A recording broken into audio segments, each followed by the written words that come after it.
अध्याय 2. त्यानंतर त्यातील सर्व काही पूर्ण करून झाले आणि सर्व काही जीवांनी भरून गेले. देवाने 7व्या दिवशी आपण करीत असलेले काम समाप्त केले आणि जे त्याने केले होते त्याच्या कामापासून त्याने 7व्या दिवशी विसावा घेतला.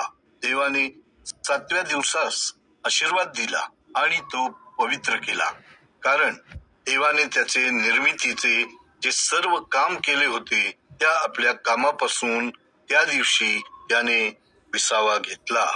परमेश्वर देवाने ज्या दिवशी ते निर्माण केले तेव्हाचा आकाश व पृथ्वी संबंधीच्या घटनाक्रमाविषयीचा वृत्तांत हा आहे. शेतातील कोणतेही झुडूप अजून पृथ्वीवर नव्हते आणि शेतातील कोणतीही वनस्पती अजून उगवली नव्हती, कारण परमेश्वर देवाने अद्याप पृथ्वीवर पाऊस पाडला नव्हता आणि जमिनीची मशागत करण्यास कोणी मनुष्य नव्हता. पण पृथ्वीवरून धुके वर जात असे व त्याने सर्व जमिनीचा पृष्ठभाग पाण्याने भिजवला जात असे. परमेश्वर देवाने जमिनीतील मातीचा मनुष्य घडवला व त्याच्या नाकपुड्यात जीवनाचा श्वास फुंकला आणि मनुष्य जिवंत प्राणी झाला. एदेन बाग. परमेश्वर देवाने पूर्वेकडे एदेनात एक बाग लावली आणि त्या बागेत आपण घडविलेल्या मनुष्यास ठेवले. परमेश्वर देवाने दिसण्यास सुंदर आणि खाण्यास चांगले फळ देणारे प्रत्येक झाड जमिनीतून उगवले. त्यामध्ये बागेच्या मध्यभागी असलेले जीवनाचे झाड आणि बऱ्या वाईटाचे ज्ञान देणारे झाड यांचाही समावेश होता. बागेला पाणी देण्यासाठी एदेनातून एक नदी निघाली. तेथून ती विभागली आणि तिच्या 4 नद्या झाल्या. पहिल्या नदीचे नाव पिशोन. ही संपूर्ण हवीला देशामधून वाहते. तेथे सोने सापडते. त्या देशाचे सोने चांगल्या प्रतीचे असून तेथे मोती व गोमेद रत्ने सुद्धा सापडतात. दुसऱ्या नदीचे नाव गिहोन आहे. ही सगळ्या कुश देशामधून वाहते. तिसऱ्या नदीचे नाव टायग्रीस. ही अशूर देशाच्या पूर्वेस वाहत जाते. चौथ्या नदीचे नाव फरात असे आहे.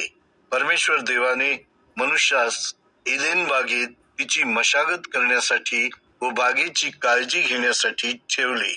परमेश्वर देवाने मनुष्यास आज्ञा दिली. तो म्हणाला, बागेतील कोणत्याही झाडाचे फळ तू खुशाल खात जा, परंतु बऱ्या वाईटाचे ज्ञान करून देणाऱ्या झाडाचे फळ तू खाऊ नये, कारण तू ज्या दिवशी त्या झाडाचे फळ खाशील त्याच दिवशी तू नक्कीच मरशील.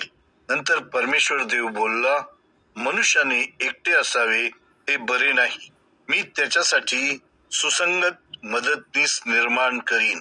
परमेश्वर देवाने मातीमधून जमिनीवरील सर्व जातीचे प्राणी आणि आकाशातील सर्व जातीचे पक्षी उत्पन्न केले आणि त्यांना मनुष्याकडे नेले आणि मनुष्याने त्या सर्वांना नावे दिली. आदामाने सर्व पाळीव प्राणी, आकाशातील सर्व पक्षी आणि सर्व वनपशु यांना नावे दिली. आदामाने हे सर्व पशुपक्षी पाहिले, परंतु त्यामध्ये त्यास सुसंगत असा मदतनीस सापडला नाही. तेव्हा परमेश्वर देवाने मनुष्यास गाढ झोप लागू दिली आणि तो झोपला असता परमेश्वराने मनुष्याच्या शरीरातून एक बरगडी काढली व ती जागा मांसाने बंद केली. परमेश्वर देवाने मनुष्याची बरगडी काढून तिची स्त्री बनवली आणि तिला मनुष्याकडे आणले. तेव्हा मनुष्य म्हणाला, आता ही मात्र माझ्या हाडातले हाड व माझ्या मांसातले मांस आहे.